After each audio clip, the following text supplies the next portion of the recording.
In the summer of 1959, Harold and Evelyn Lark drove out of Willow Creek and never came back. For 64 years, the town told a dozen different stories: an affair, a murder, an escape. But when one photograph surfaced this spring, it didn't just reopen the case. It solved it. Just not the way anyone expected. If mysteries of the past and impossible coincidences keep you up at night, subscribe. Because tonight, we're going back to Willow Creek. And we're not coming back the same. It began with a photograph, discovered in the false bottom of a cedar chest during an estate sale on the outskirts of town. The photo was square, glossy, and impossibly well preserved. It showed a young couple standing beside a pale green Chevrolet, sunlight bleeding through the trees behind them. A handwritten date on the border read August 9th, 1959. The buyer, a retired schoolteacher named Alma Hart, hadn't known the house's history when she picked up the box for $5. She only realized the photograph's significance later that night, when she saw the initials scratched faintly in the corner of the print. HL+E. M. Everyone in Willow Creek knew those initials. Harold Lark and Evelyn Moore, the couple who'd vanished that summer. Their disappearance had split the town like a lightning strike. No bodies, no wreck, no trace. Rumor aged into folklore, and folklore into silence. Alma took the photo to the sheriff's office the next morning. The young detective on duty, Claire Danner, studied it for a long time before noticing something strange. In the chrome reflection of the car's fender, a third figure appeared. Faint, distorted, watching. By nightfall, the photograph was locked in evidence, and the case that everyone thought was buried had begun to breathe again. The storm had been building since noon, pressing gray clouds low over the valley. Detective Claire Danner sat in her cruiser on Main Street, rain threading down the windshield, the photograph on the seat beside her.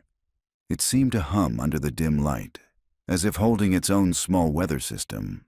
She'd stared at it for hours, the couple smiling beside their car, the forest behind them bright and endless.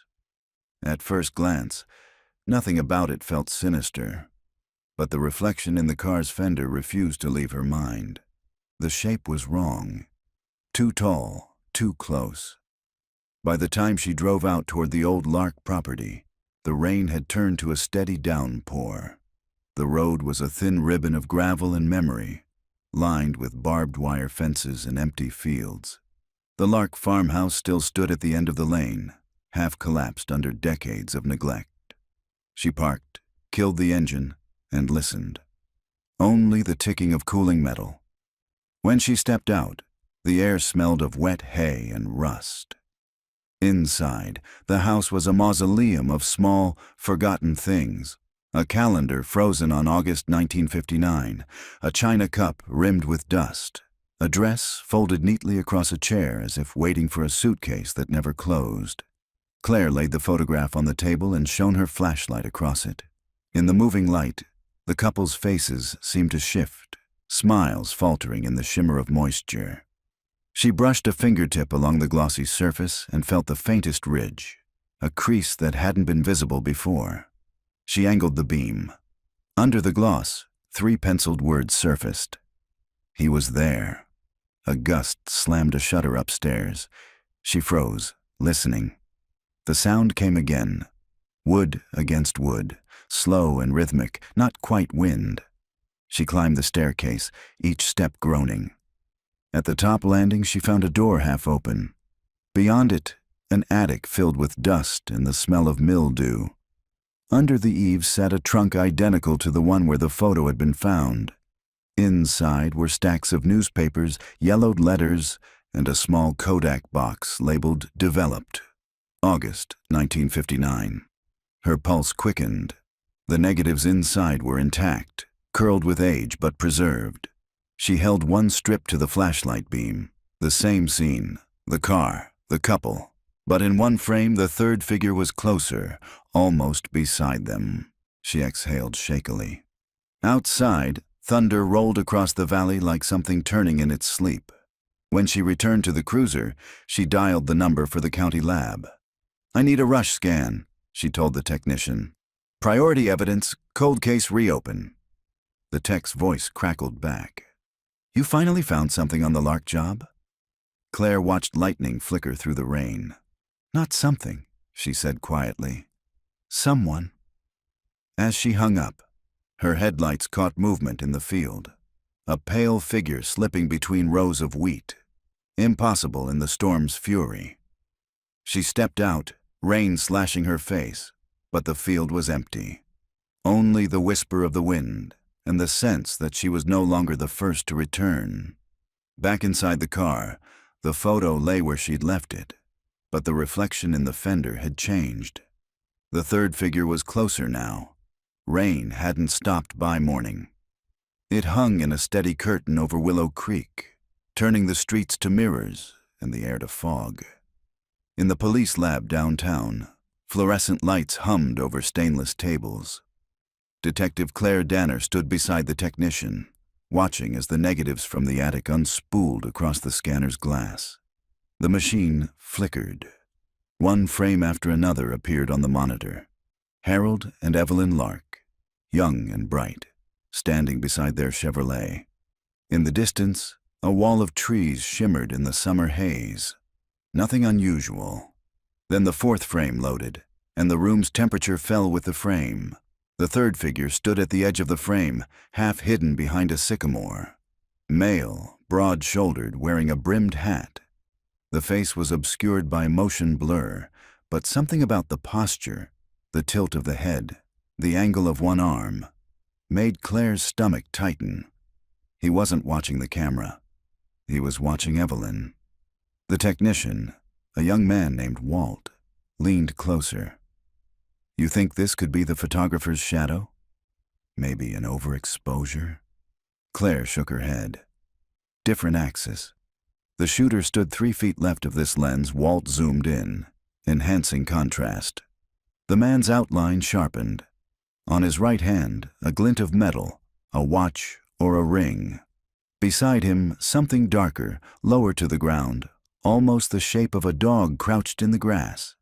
"Do we know who owned the property back then?" Walt asked. "Larks lived there," Claire said. "No neighbors for half a mile. Closest farm was the Danners, my grandparents, actually." Walt gave a small, nervous laugh. "Guess this case really came home for you?" She didn't answer. Her mind was already racing backward through old stories. Her grandmother's voice, quiet, careful, whenever the name Evelyn Lark came up. The way her father changed the subject, saying, "That was before our time, honey. Let it be, let it be." In Willow Creek, that phrase had buried more truth than dirt ever could. She took the printed scans and left the lab just as the rain eased to a thin mist. Outside, morning fog clung low to the fields. The Lark property lay 6 miles west, at the bend where County Road 8 met the river. She'd been there last night, but something tugged her back, the need to see the place in daylight. The farmhouse sat like a relic, its roof sagging under moss, its windows dull as cataracts. Claire stepped inside, camera ready. The air smelled of dust and old paper. She moved slowly, her boots creaking across warped floorboards. In the living room, she found the remnants of a photo album scattered across the floor. Most of the pages were blank, but a few prints clung stubbornly to the corners. Family gatherings, picnics, Christmas in black and white. In one photo, Evelyn stood beside a man Claire didn't recognize. Not Harold. Taller, older, his hand resting lightly at her shoulder. The back of the photo was marked in fading ink. Town Picnic, June 1959. Claire slipped it into her folder. Her breath fogged in the chill. Then she heard it, a faint tapping, rhythmic, coming from upstairs. She followed the sound to the master bedroom. The window was open, curtain breathing in and out. On the floor beneath it lay an old Polaroid camera. The film door hung open, empty. Dust surrounded it. except for a single set of footprints leading to the window and stopping there. Claire stepped closer. The footprints were too sharp, too recent. She looked outside. Muddy ground below. No sign of anyone. Then she saw it. Wedged in the window frame, half hidden by rot. Another photograph. She pulled it free carefully. The same car, the same couple. But this time, the woman wasn't smiling.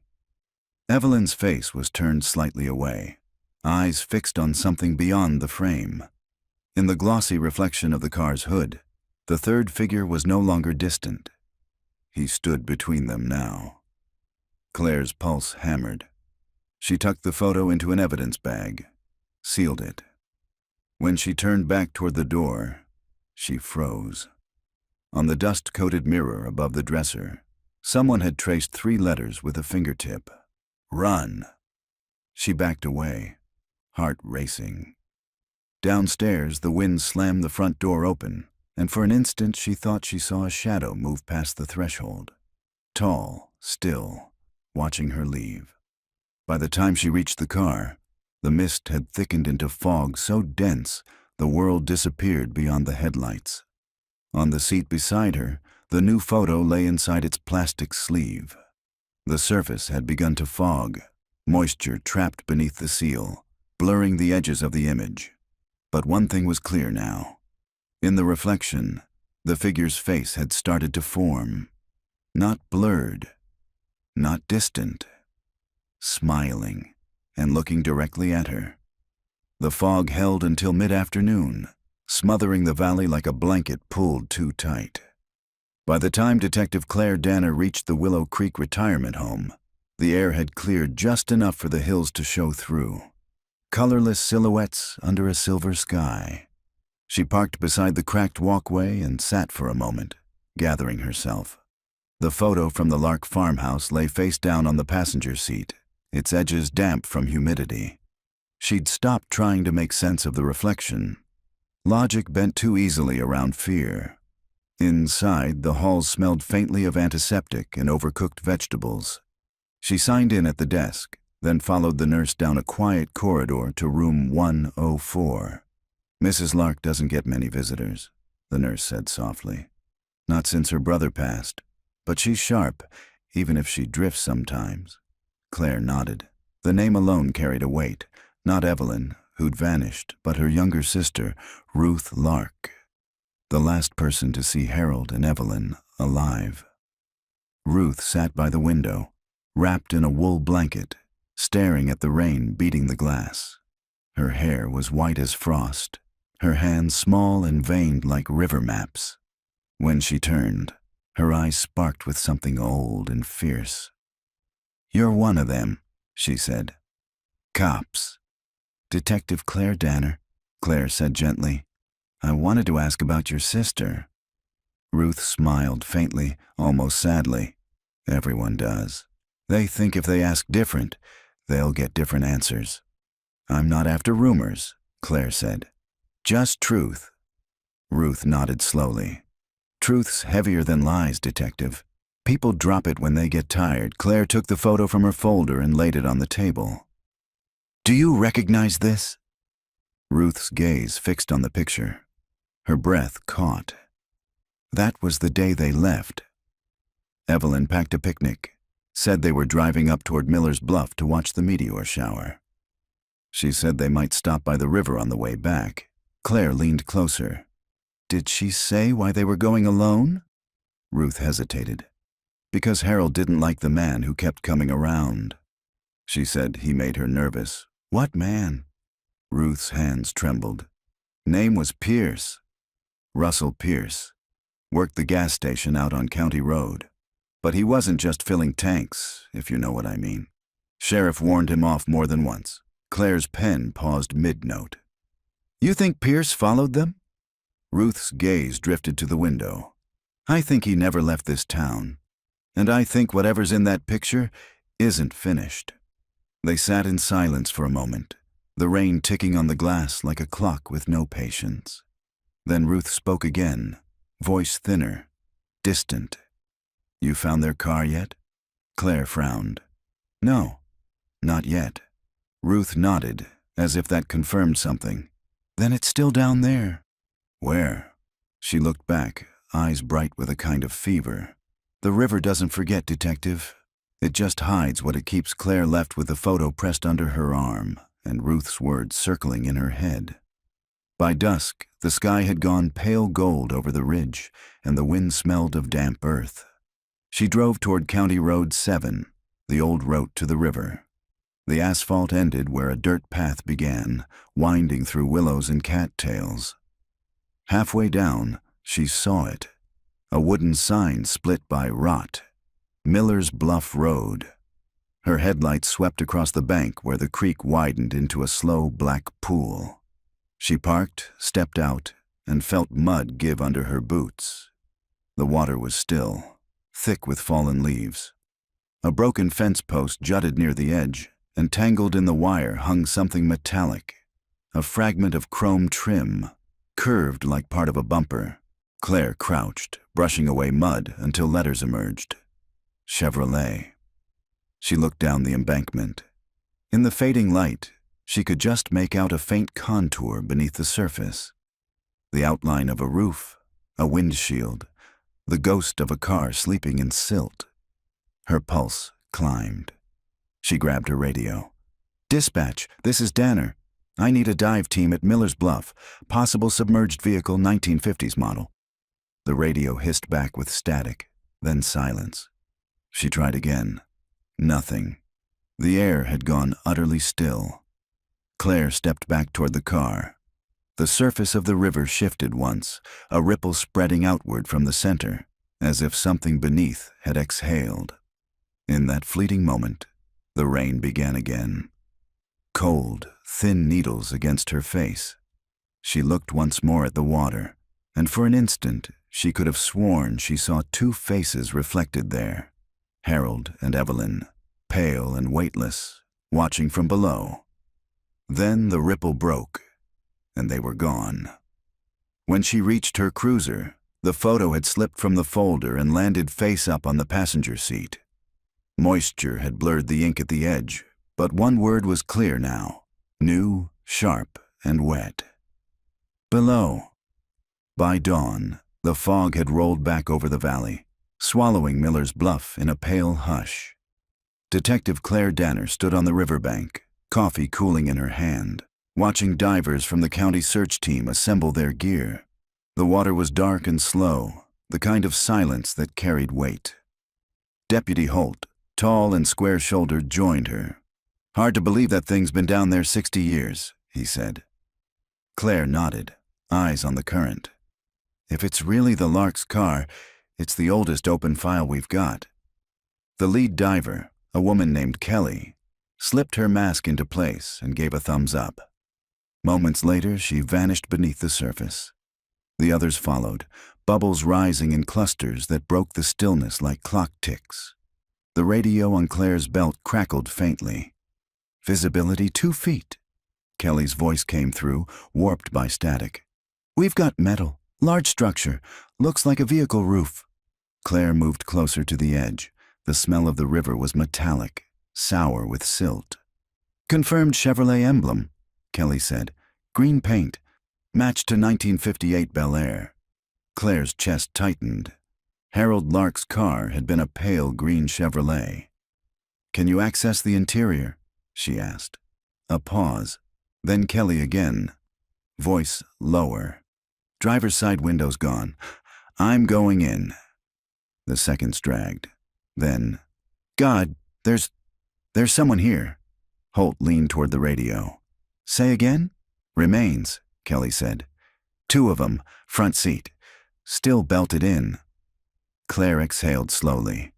The world seemed to narrow until all she heard was the slow roll of the water and her own heartbeat. They worked for hours to raise the vehicle. By noon, the green Chevrolet broke the surface in a torrent of mud and bubbles. Its roof had collapsed inward, windshields shattered. Moss and weeds clung to the fenders like ivy. As the crane lifted it onto the bank, something slid free of the passenger door, a leather satchel swollen with water. Claire caught it before it hit the mud.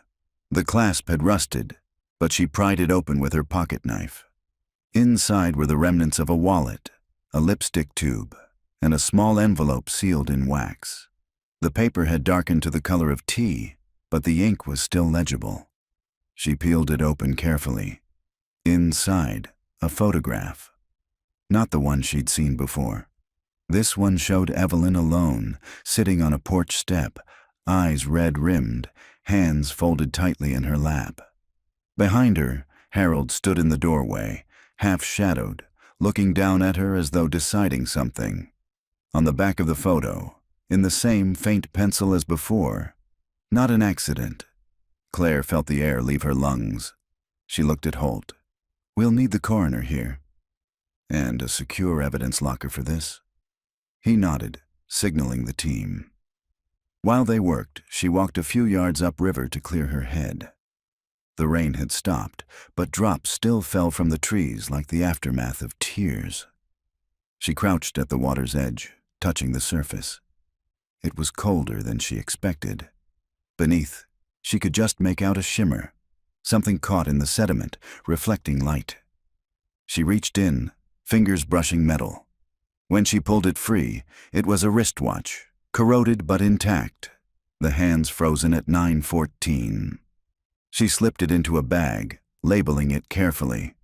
When she stood again, Ruth Lark's words echoed back to her. "The river doesn't forget. It just hides what it keeps." Hours later, the remains were transferred to the county morgue. The forensic pathologist, Dr. Nandor, was waiting when Claire arrived. He gestured to the table where two shrouded forms lay under white sheets. "We've got identification," he said quietly. "Dental records match Harold and Evelyn Lark." Claire swallowed. "Cause of death?" "Complicated," he said. "Both show blunt force trauma, but not consistent with a crash. No fractures from impact. It's as if the car went into the river already at rest." "Meaning?" He met her eyes. "They were dead before they drowned." The words hung there, heavy as water. Claire opened the envelope again and looked at the photograph of Evelyn on the porch. Her hands in the picture were clasped tightly around something small, a shape that could have been a note or a folded photograph of her own. "Can we enhance this?" she asked. Dr. Nandor nodded. "I'll have the lab scan it tonight." Outside, the sky was bruised purple over the hills. Claire leaned against her cruiser, watching the floodlights shimmer on the river. In her pocket, the wristwatch ticked once. Just once, though the hands never moved. And for a fleeting instant, she thought she saw movement near the waterline. A figure standing ankle-deep in the current, head bowed, as if listening to something beneath the surface. When she blinked, it was gone. The storm broke overnight. By morning, the sky hung heavy with mist, and the air smelled of river mud and gasoline. Detective Claire Danner parked outside the sheriff's office, the Lark case file under her arm. The photograph, the watch, the negatives. Everything had been sealed and logged. But the feeling that the story wasn't over had lodged somewhere behind her ribs, a quiet pressure she couldn't shake. Inside, the station hummed with low conversation. Sheriff Marcus Lane sat behind his desk, the same worn oak his predecessor had used when the Larks vanished. He was a broad man, silver hair trimmed neat, eyes unreadable behind his glasses. "You look like you haven't slept," he said. "Would you?" she asked, dropping the folder onto his desk. "The car's real. The remains match, but the trauma doesn't fit a crash. Somebody staged that scene." He flipped open the folder, eyes scanning the photos. "You're saying it was murder." "I'm saying someone wanted it to look like an accident." He leaned back, tapping a pen against his chin. "We've had 60 years of ghost stories about this, Danner. You sure you want to chase one more?" Claire met his gaze. Somebody wanted those bodies found now. They could have stayed hidden forever, but something changed. The sheriff sighed. "We can reopen officially, but tread careful. Most of the people who knew the Larks are gone or close to it." "Ruth Lark's still alive," she said, "and she gave me a name, Russell Pierce." He frowned. Pierce ran the gas station off County Road 9, left town in '62 after the sheriff questioned him about some thefts. Never came back. Any record of where he went? None that I've found. He closed the file. You think he's still alive? I think his shadow is, she said quietly. That afternoon, Claire drove out to the remains of Pierce's station. The building stood half collapsed, the old Gulf sign rusted to a ghost of orange. Vines had swallowed the pumps. She walked the perimeter, noting the footprints of deer in the mud and the faint smell of oil that lingered after decades. Inside, the air was thick with dust. A single wooden chair sat upright in the center of the floor, as if waiting for someone to return. Behind the counter, she found a cracked ledger filled with dates and names, regular customers from 1959. At the bottom of the last page, one entry stood out, written in darker ink. H. Lark, 8/9, fill plus spare can, no charge. Her breath caught. The day they vanished. She flipped the page, but the rest were blank. When she turned back, she noticed something pressed flat between the pages. A newspaper clipping, yellowed and brittle. The headline read, "Gas station attendant questioned in missing couple case." A photograph of Pierce accompanied it. He was tall, lean, with sharp features and a gaze that felt direct even through time. She studied the image. Something about his posture echoed the figure in the reflection. The angle of the shoulders, the tilt of the head. From outside came a creak. Claire froze. A silhouette moved past the window, slow, deliberate. She drew her flashlight and stepped toward the doorway, the beam cutting through the dim interior. Nothing. Only the hum of insects and the whisper of the wind through the grass. She turned back, intending to photograph the ledger, but the chair had shifted, just slightly, angled toward her. Her pulse quickened. She took the picture anyway, hands trembling, and left.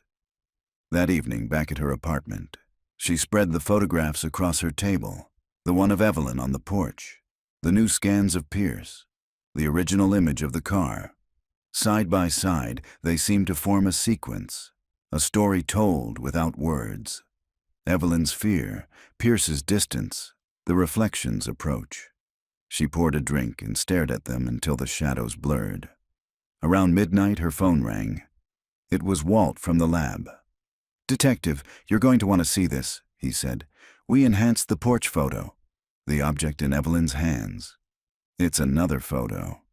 Zoomed in, you can just make out the image. Looks like Pierce standing by the gas pump, smiling. And get this, the same reflections in his car's fender, too. Claire's stomach turned cold. The same shape. Exact. Frame for frame. Like someone reprinted the same ghost she didn't answer for a moment. Outside, thunder rumbled far off over the hills. "Walt," she said quietly, "lock the negatives up tight. Nobody touches them till I get there. Already done." When she hung up, the power flickered once, twice, then went out. The apartment sank into darkness. Claire stood by the window, heart beating loud in her ears. In the faint reflection of the glass, her own face stared back, pale, tired. And just behind her shoulder, for a breath of a second, another shape leaned close enough to smile. By morning, the lights were back on across Willow Creek, but Detective Claire Danner felt as if the town itself had dimmed. Every face she passed in the diner seemed older, hollowed by the kind of fatigue that comes from too many stories left untold. She nursed a coffee that had gone cold while rain pressed against the window. When she finally reached the police lab, Walt was waiting with a small envelope. His eyes were ringed with exhaustion. "You remember the negatives from the attic?" he said. "There was a roll we hadn't processed. Different stock. 8mm film. Looks like home movie stuff." Claire followed him into the viewing room. The projector rattled to life, spilling light across the wall. The first seconds were harmless. Children at a picnic, the larks laughing, a radio playing somewhere off screen. Then the camera shifted, turning toward the car. Evelyn sat on the hood, hair lit gold by the sun. Harold stood beside her, joking, waving for the camera. And then, as the film stuttered through its next frames, the same dark figure appeared at the edge of the trees.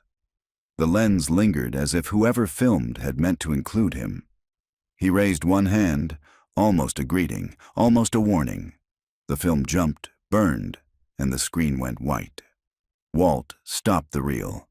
"That's it," he said quietly. "But there's something else. The box this film was in. It had a label. Property of R. Pierce." Claire felt a hollow open in her chest. Pierce filmed them.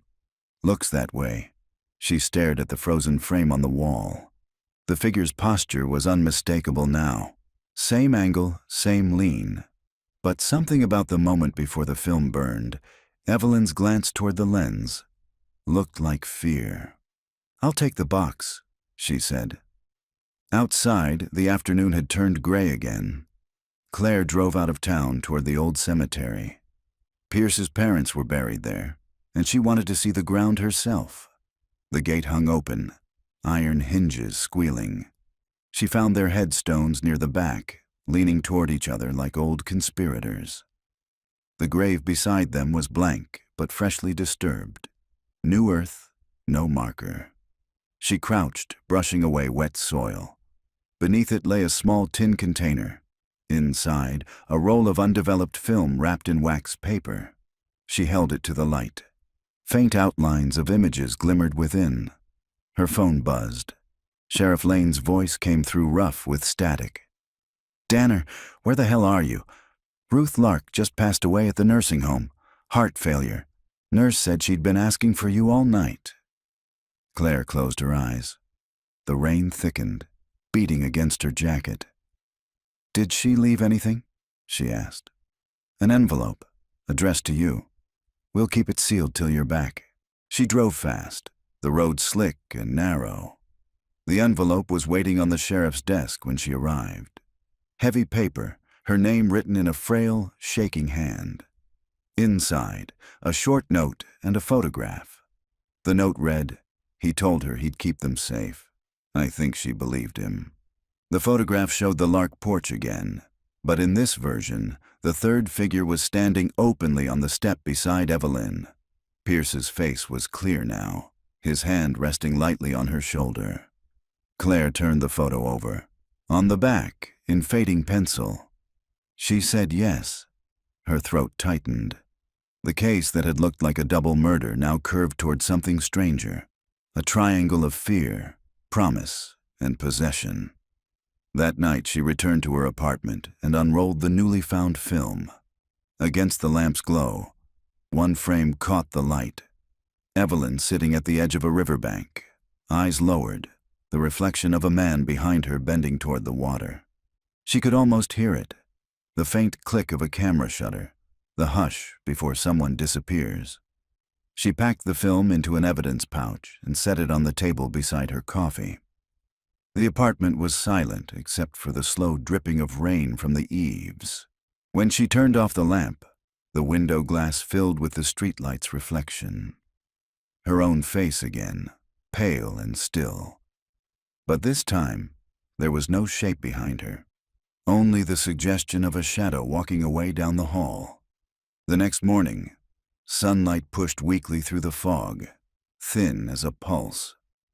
Detective Claire Danner sat in her cruiser at the edge of Willow Creek Cemetery, the reel of undeveloped film on the seat beside her.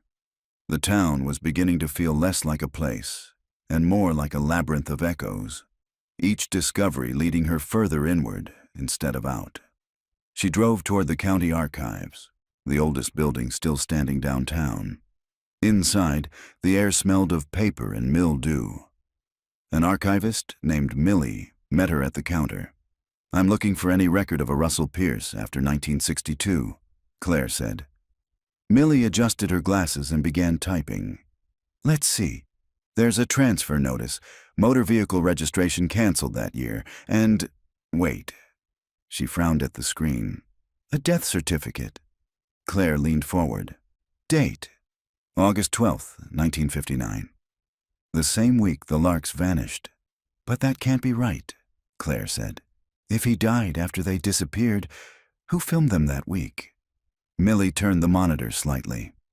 Says here, body recovered from Willow Creek River, presumed suicide, signed by Sheriff Elmer Danner, her grandfather. Claire felt the world tilt. Where was the body buried? Potter's Field, Millie said softly. Unmarked grave. Outside, the day had brightened, but Claire barely noticed. Her grandfather's name on that report meant more than an old signature. It meant complicity, or at least silence. She drove straight to her father's house on the outskirts of town. He was in the yard, repairing a fence, older now but still steady, his movements slow and careful. When he saw her car, he wiped his hands on a rag and sighed.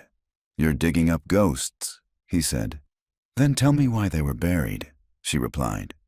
She handed him the file with Pierce's certificate. Grandpa signed off on this. Said Pierce drowned 3 days before the Larks vanished. Her father studied the paper, then looked up at her. He wasn't wrong. They found a man in the river. Face gone, pockets empty. Pierce's wallet washed downstream 2 days later. Everyone decided it was him.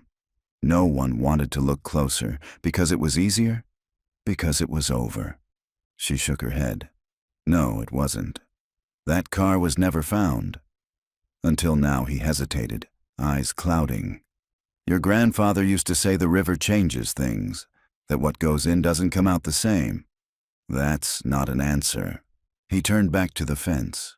Some things you don't answer. You just outlive them. Claire left without another word. The wind had picked up, rattling the bare branches overhead. On the drive back, she passed the old Lark farmhouse. For a moment she thought she saw a figure standing in the doorway. A woman, hair moving softly in the wind. When she stopped the car, the doorway was empty. At the station, Walt was waiting, pale and tense. "We developed the film you found," he said. "You should see this." He led her into the lab and switched on the monitor. The footage was clearer than the first reel, as if preserved intentionally. It opened on the same riverbank, Harold's car gleaming in sunlight. Evelyn stood near the water, holding something behind her back. Pierce's voice, calm, almost tender, came from behind the camera. "You said you wanted proof," he murmured, "that I'd keep you safe. So smile for me." Evie Evelyn turned, her expression unreadable. "He'll find us," she said. "No, he's gone." The camera trembled slightly. Then Evelyn lifted the object she'd been hiding. A pistol, small and nickel-plated. Pierce's voice shifted. "Don't." The frame lurched, the picture fractured into blur and light. When it steadied again, the car door was open, and the lens pointed toward the ground. The last clear image was Evelyn's reflection in the river. Eyes wide, mouth half open, as if realizing too late what she'd done. Then the reel ended. Walt stopped the projector, voice quiet. If Pierce died before they vanished, someone else filmed that. Someone who wanted it kept. Claire stared at the frozen image on the wall. Her pulse felt slow, heavy.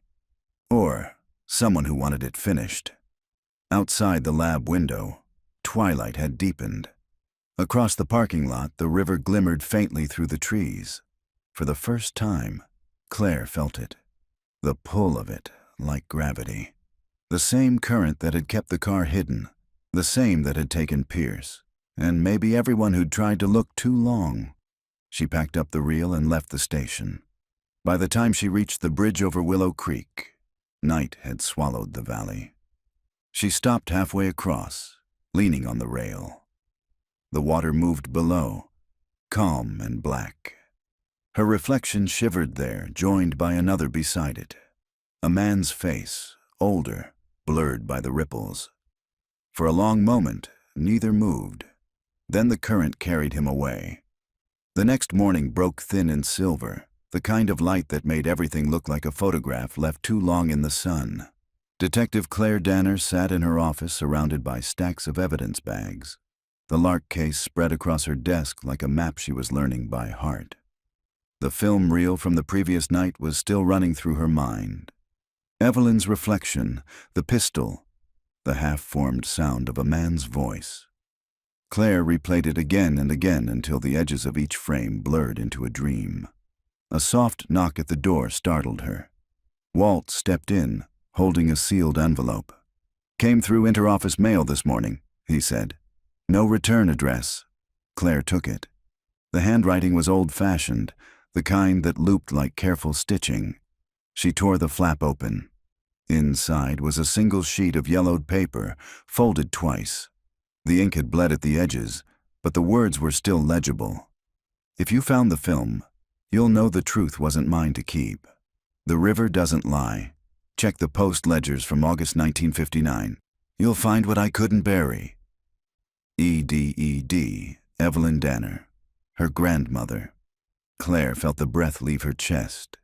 She knew the name by family stories, whispered ones that skipped from truth to myth. Her grandmother had been a friend of the Larks, according to her father. A friend who stopped visiting church after that summer and never spoke of the couple again. She looked up at Walt. "I need access to postal records from 1959. He raised an eyebrow. "Those aren't digitized. You'll have to go to the depot archives. That place hasn't been opened in years. Then we open it." The depot stood on the edge of town, a long wooden structure with boarded windows and ivy crawling up its walls. The smell of damp paper met them the moment they forced the door. Dust floated in shafts of light that cut through the gaps in the boards. Inside, rows of pigeonholes still held brittle envelopes, their corners curled and labels faded. Walt coughed as he brushed off a counter. "Where do we even start?" Claire scanned the ledgers on the desk. One bore the date she was looking for, August 1959. Her gloved fingers turned each page carefully until she reached the middle of the month. There it was. Parcel received, H. Lark, sender unknown. Next to it, a scribbled note. "Hold for pickup," Pierce notified. She stared at the line until it blurred. A package meant for the Larks. Pierce knew Walt leaned over her shoulder. Think it was that film reel? Or something worse? She followed the column to the bottom, where a clerk had added a final entry days later. Unclaimed. Sent to sheriff's office. Sealed. Her heartbeat quickened. The sheriff at that time was her grandfather. They searched the remaining boxes in silence. Near the back, in a drawer warped by water damage, she found a parcel wrapped in wax paper. The label barely intact, but legible enough. Sheriff's evidence. Hold, Danner. Inside lay a stack of small photographs bound with twine. The first showed the Lark farmhouse, sunlit and serene. The next, Evelyn and Harold seated at a table, smiling faintly toward the lens. The third, Pierce standing behind them, his hand resting on Harold's shoulder. But the fourth photo was different. The same table, the same angle, but Harold was gone. Only Evelyn and Pierce remained, her face turned away, his expression hard to read. And the fifth, Claire swallowed hard. The fifth showed a man lying on the riverbank, his face obscured by shadow, the waterline crawling up his shoes. Behind him, someone stood with a camera raised. She flipped it over. On the back, in her grandfather's handwriting, "Do not release." For a moment, she couldn't breathe. Walt's voice came faintly from behind her. "Claire, there's something else in here." He handed her a second envelope. Inside was a short letter on sheriff's stationery, dated August 20th, 1959. To State Records Division, regarding the Lark disappearance. Cease inquiries pending confirmation of vehicle recovery. No foul play suspected. Local evidence sealed per request of Mrs. Danner, her grandmother again. Claire lowered the letter slowly. The room seemed to tilt around her. "They covered it," she said. "She helped him bury it." Walt hesitated. "Maybe she was protecting you." "From what?" He didn't answer. They left the depot as dusk began to thicken across the fields. On the drive back, Claire couldn't shake the image of that last photograph. The hand holding the camera, the body half swallowed by water. Back in her apartment, she spread the prints under the lamplight. For the first time, she noticed something strange. In each photo, no matter how different the setting, the same faint pattern glowed in the reflections.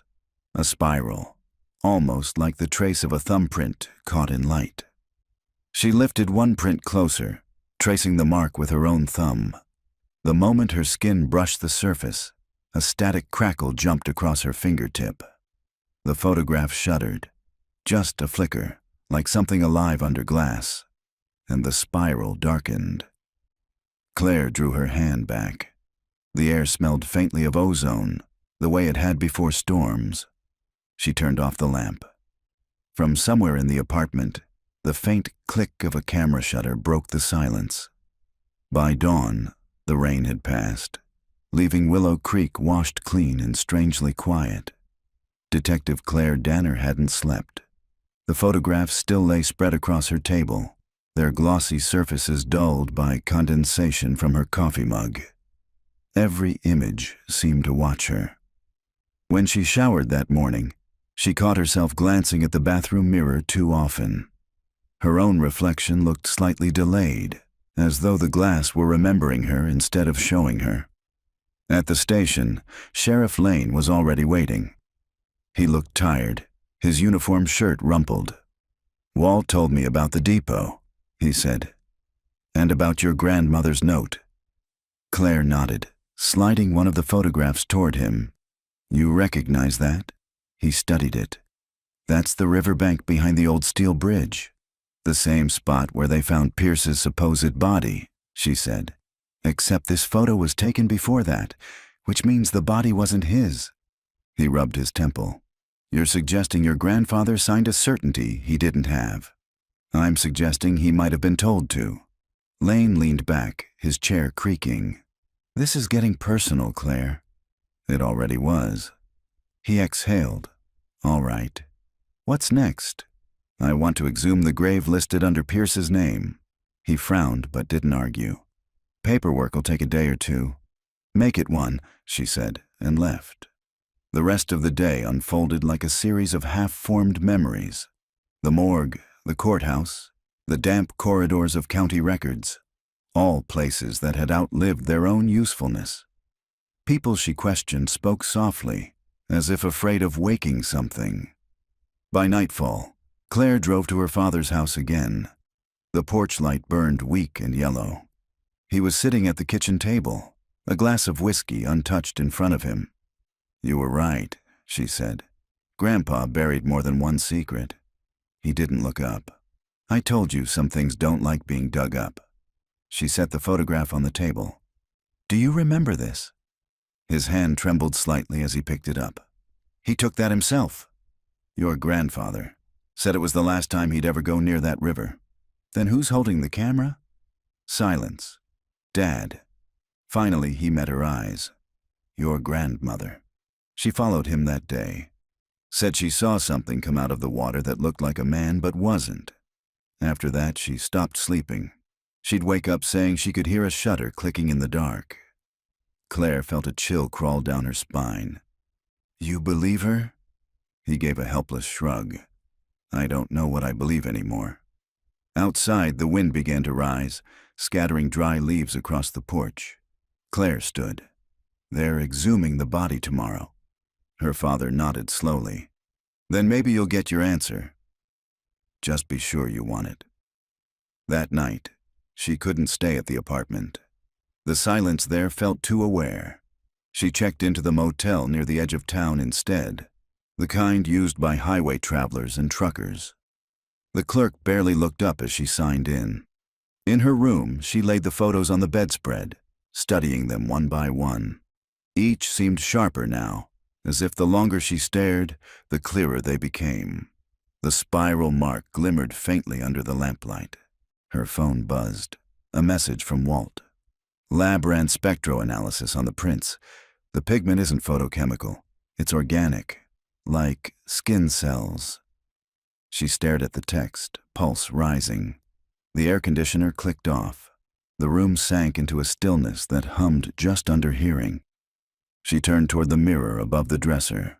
Her reflection waited, perfectly still, but behind her shoulder, a pale outline moved. Claire spun, gun drawn. Nothing. Only the empty room, the slow tick of the wall clock. She faced the mirror again. This time the reflection lagged, half a heartbeat slow. When she lifted her hand, her reflection followed late, fingers trembling.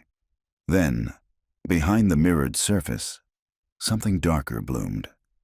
The faint silhouette of a man's face, eyes open, expression calm. Claire stepped closer, breath shallow. "Who are you?" No answer, only a low hum, the sound of film running through a projector. Her phone buzzed again, breaking the moment. It was the sheriff. "We've got a problem," he said. "The grave marker's gone. Someone beat us to it." She glanced back at the mirror. The face had vanished, leaving only her reflection, pale and shaking. "I'm on my way," she said. When she reached the cemetery, rain had started again, soft and steady. The ground around Pierce's grave was torn open, the coffin lid pried back. Inside lay only dirt and a crumpled photograph. She picked it up carefully. It showed the motel room, hers, taken from the hallway window. In the reflection of the mirror, her own figure stood watching herself. On the back, written in thin, wavering ink, "See what the camera sees." The rain washed the ink into a blur. The storm rolled in by mid-morning, a gray sheet of water sweeping across the valley. Detective Claire Danner stood at the edge of the cemetery while deputies secured the site. The grave that should have held Russell Pierce was little more than a gouge of wet earth now. Coffin lids split like ribs. Sheriff Lane approached, rain dripping from the brim of his hat. "No remains. Whoever did this knew exactly what they were after." Claire nodded, crouching beside the hole. The mud was churned by more than shovels. Long, parallel grooves scored the sides as if something had been dragged out rather than dug up. She took a slow breath. Checked the perimeter. Tire tracks, footprints, anything. The deputies fanned out through the rain. She stayed crouched, eyes tracing the edges of the grave. A faint glint caught her attention. Metal, half buried. She brushed away soil until her glove struck something solid. It was an old key, ornate and rusted, the tag still attached, stamped into the brass. Room 9, Willow Motor Lodge, her motel room. A drop of cold ran down her spine. By noon, she was standing again outside the motor lodge, rain still falling in a steady whisper. The clerk looked up from a small television as she entered. "Something wrong with your room?" he asked. "How many keys to room 9 exist?" He frowned. "2. Yours and the master. I need both." He hesitated but handed over a small ring of keys. "Everything okay, detective?" She didn't answer. She walked down the narrow corridor toward her door. The rain outside tapped against the windows like fingers. Inside, the room looked untouched. But as she set her bag down, the faint smell of soil reached her, wet, mineral, unmistakable. She knelt by the bed. Beneath the frame, something metallic glinted in the shadows. A camera, old, heavy, and still warm to the touch. She lifted it carefully. The film compartment was empty, but moisture clung to the inside of the lens, distorting her reflection in its glass. The phone rang. She jumped, heart hammering. It was Walt. His voice sounded strained. "Claire, I've been going through the chemical analysis on the photos again. That organic material, it's epidermal, human. Someone developed those prints in a bath mixed with tissue." She swallowed hard. "Whose? We can't tell. But it's old. Decades," the line hissed. The connection faltered. She heard a soft click, camera shutter, distant but distinct. "Walt?" Silence. She turned slowly toward the mirror above the dresser. For the first time, she noticed a faint seam along its edge. A panel. She slid her fingers beneath it and pulled. The mirror lifted easily, revealing a narrow recess in the wall. Inside sat another photograph, tucked in a glass envelope. She drew it out.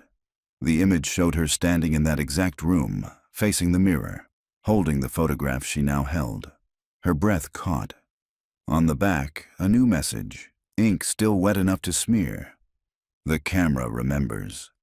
The lights flickered once, then steadied. Outside, thunder rolled like a slow drum. Claire sank into the chair beside the window, the photograph trembling in her hand. The rain blurred the parking lot into streaks of light. For a moment, she thought she saw someone standing just beyond the glass, tall, hat brim low, watching. She raised her gun, but the figure dissolved into rain. She exhaled, shaky, and called the sheriff. "Lane, it's me." The grave was empty, and whoever took the body left me a message. "They know where I am." "Get out of there," he said. "Now!" She started to reply, but something behind her creaked. The bathroom door. She turned, gun raised. The door stood ajar, a sliver of darkness beyond. The smell of damp soil drifted out. Step by step, she crossed the room. Her reflection moved beside her in the mirror, slightly delayed, lips parted as if whispering something she couldn't hear. When she pushed the door open, she froze. On the tiled floor lay a set of muddy footprints. Bare, small, a woman's. They led to the shower curtain. She pulled it back. Empty. But the drain was clogged, not with hair or dirt, but with fragments of damp paper. She knelt, prying one free. A corner of a photograph, Evelyn's hand reaching toward the lens. The rest was gone. She flushed the drain, but the water refused to move.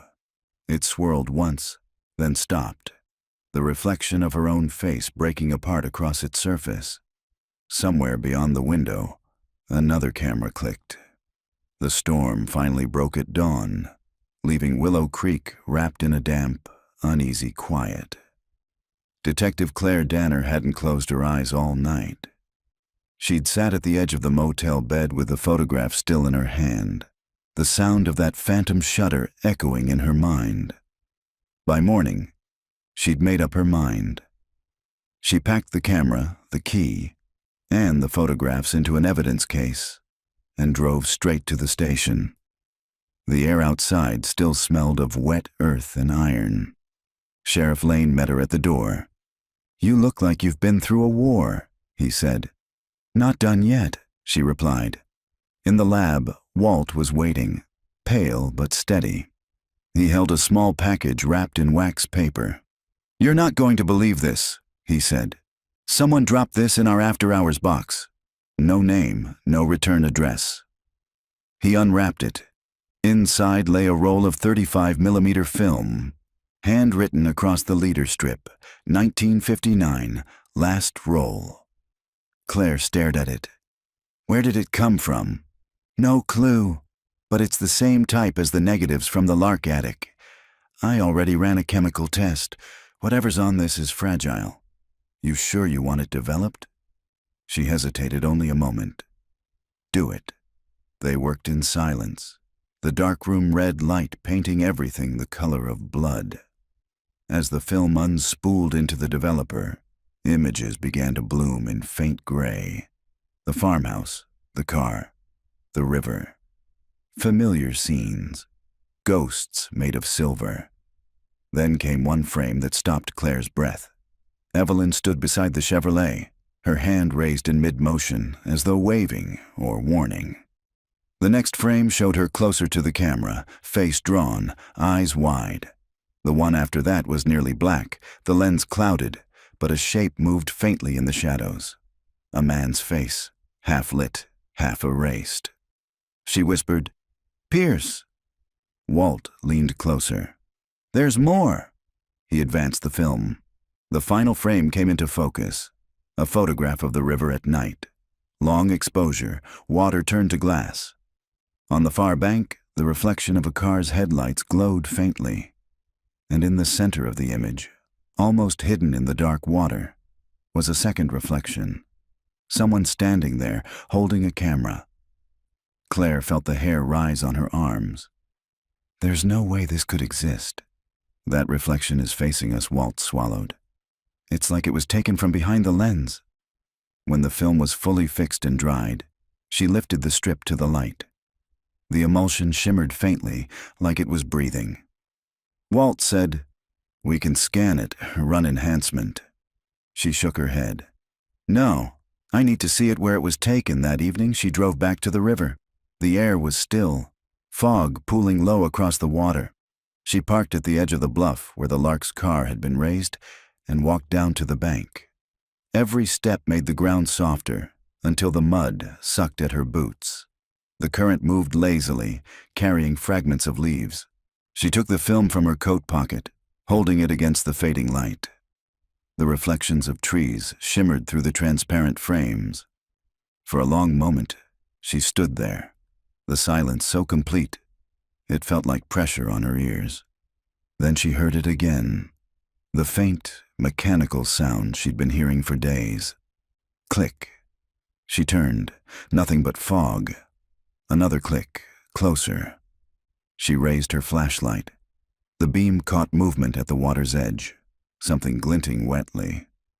She stepped closer and saw the outline of a second camera, half submerged in mud, identical to the one from her motel room. She crouched, reaching for it. The metal was cold as ice. As she lifted it, the lens turned toward her, and for a moment she saw her own reflection inside it, distorted, wide-eyed, lit by her own flashlight. The shutter clicked, and she realized the camera wasn't broken. It had just taken her picture. The beam of light trembled in her hand. She backed away, heart pounding. The camera whirred, ejecting a single damp photograph. It slid into the mud face down. She picked it up. The image was already developing. First gray shapes, then darker tones, until it resolved into something unmistakable. Her, standing in that very spot, holding the photograph. Her voice came out as a whisper. "It's watching." The air shifted, heavy with the scent of rain and rust. Then, from somewhere beyond the fog, a man's voice, calm, almost gentle. "Smile for me, Evie." The flashlight flickered out. Rain came again before dawn, softer this time, a steady whisper instead of a storm. Detective Claire Danner woke where she'd fallen asleep against the steering wheel, headlights dimming into mist. The camera lay on the seat beside her, silent. Its single-developed photo turned face down beneath a film strip that glowed faintly in the dashboard light. She could have driven away. Instead, she stepped out into the damp chill and walked back down the slope toward the water. The river was still rising from the night's rain, swollen and slow. She stood at the edge where mud met the current, the film strip in her hand trembling slightly in the wind. When she held it to the light, the transparent frames shimmered like windows, and for an instant, she thought she saw movement inside them, faces shifting in silver, the faint outlines of two people walking together through trees, Evelyn and Harold. She spoke softly, almost to herself. "I found you." The film stirred in her palm, a faint heat blooming through it. Then, as the wind changed, one final image emerged. The car, the river, and the reflection of a camera pointed not outward, but up, toward the sky. Claire understood then what the photographs had been trying to show all along. Pierce hadn't been the monster they'd made him. He had filmed everything because he'd promised to keep them safe. From Harold's temper, from a town that wouldn't forgive Evelyn for wanting more. The river hadn't claimed them. They had chosen it, together. She dropped the camera into the water. The current took it gently, spinning once before sinking. The surface closed over it without a ripple. When she turned back toward the road, she saw someone waiting at the top of the hill. Sheriff Lane, his coat dark with rain, holding a folder under his arm. "You all right?" he called. She nodded. It's done. He looked past her toward the river. What did you find? The truth, she said quietly, and what it cost them to hide it. They stood for a moment watching the light break through the clouds. When the sun finally touched the surface of the river, the water turned to glass, and for just a heartbeat, Claire thought she saw them there. Evelyn and Harold, hand in hand, walking away from the camera's gaze. Then the reflection dissolved into light. That afternoon, she filed her report. Case 59-147, closed. Cause of death, undetermined. Verdict, peace. She placed the final photograph in the evidence envelope and sealed it. On its back, she wrote 3 words that felt like both ending and forgiveness. Let them rest. When she left the station, the sky was clear for the first time in weeks. Willow Creek glowed gold along the riverbanks. Children rode bikes down Main Street where the fog used to hang. For the first time, the air smelled not of rust or rain, but of something new, like the world exhaling. The photograph never made it to the archives.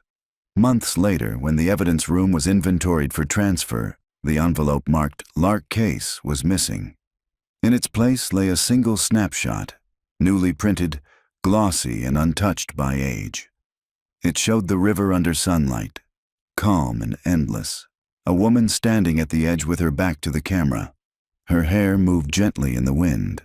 In the reflection across the water, 2 shapes walked away together through the trees. Beneath the image, someone had written in clean blue ink, "The camera remembers, but the river forgives."